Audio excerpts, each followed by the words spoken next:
Buying Discord Nitro using Google Play gift card. In today's video, you are going to learn how to use Google Play gift card to buy Discord Nitro. So let's get started. First, what you have to do is you have to be at your Google Play Store and then you have to click on your profile icon. After clicking on your profile icon, you will see this option payment and subscription. Tap on it and you will be redirected to this option.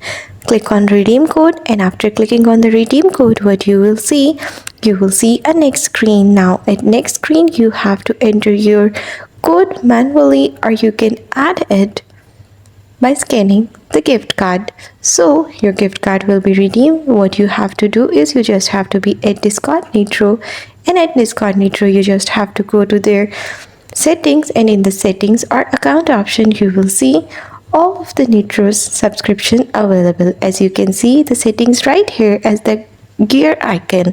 So you just have to click on any of the Nitro subscription plan, and on the Nitro subscription plan you have to add your payment method. You will select Google Play gift card as your payment method. That's all. That's how you will be able to use Discord Nitro with Google Play gift card. Thanks for watching. Don't forget to like and subscribe.